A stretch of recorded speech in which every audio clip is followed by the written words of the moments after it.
नमस्कार दर्शक बंधु Odia knowledge academy YouTube channel को आपण मानक स्वागत। जदि आप चैनल को प्रथम आसती दयाकोरी चैनल सब्सक्राइब बटन क्लिक कर चैनल को सब्सक्राइब करेंगे। वीडियोटी भल लगे निश्चय वीडियो को लाइक करेंगे, कमेंट करेंगे, शेयर करें भूलें जहाँद्वारा आप प्रतिदिन नुआ नुआ अपडेट पाइपर। देखो आज गुरुत्वपूर्ण खबर पर नजर पकड़ा जो थे कि कर्मचारी मानक कहीपर यहाँ गोटे खुशी खबर बढ़िला महंगा भत्ता से विषय में आज डिटेल आलोचना करवा। दयाकोरी भिडियोटी को शेष पर्यटन देखिए जहाँद्वारा आप संपूर्ण खबर विषय जानीपर। तो चलतु आरंभ करिए आज खबरटी। देखो इंडियन बैंक एसोसिएशन तरफ जो सर्कुलरटी जारी होती एचआर इंडस्ट्रियल रिलेशन तरफ जोटा कि हम देखिए February 6 2026 all member of association जोटा कि 12 बीपीएस होता 9th जॉइंट नोट साइन जोटा कि 8/3/2024 एडी डियर सर एंड मैडम एटी कही dearness allowances for workman officer employ in bank जो डेयरनेस अलाउंसेस बा महंगा भत्ता वृद्धि होती वर्कमैन जो मैंने अच्छा ऑफिसर एम्प्लॉय जो मैंने अच्छा बैंक जो मैंने कार्य कर फेब्रुआरी मार्च एप्रिल पर्यंत under XI BPS 8th joint note जोड़ा कि 11/11/2020 अनुसार the confirm all India average consumer price index for industrial worker जोड़ा कि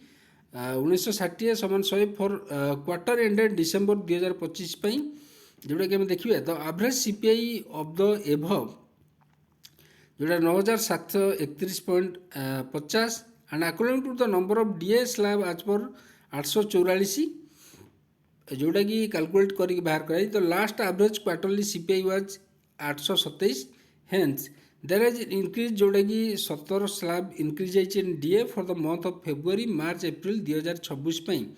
एटा डिक्लेयर कराई in term of clause 7 of 11 bipartite settlement BS जोटा कि रही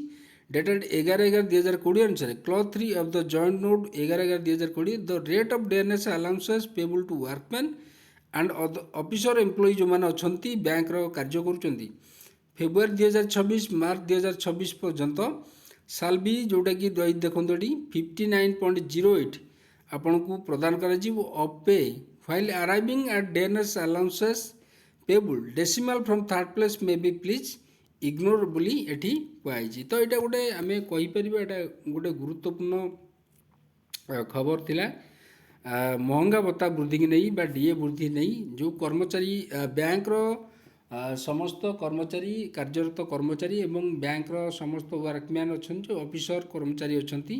समस्त यहाँ लागू हम एवं समस्त जो डेयरनेस अलाउंसेस अच्छी बा महंगा भत्ता अच्छी से वृद्धि होती बर्तमान से फेब्रुआरी मार्च एप्रिल जाए 59.08% डीए तांकू प्रदान करा जीवो। एटा गोटे गुरुत्वपूर्ण खबर थिला, खुशी खबर थिला। आगामी होली आसुची होलीर पर्व पे एटा गोटे बड़ घोषणा कराई। दयाकोरी वीडियोटी को पसंद आसते लाइक करेंगे, कमेंट करेंगे, शेयर करें भूलें जहाँद्वारा आप प्रतिदिन नुआ नुआ अपडेट पाइपर। धन्यवाद।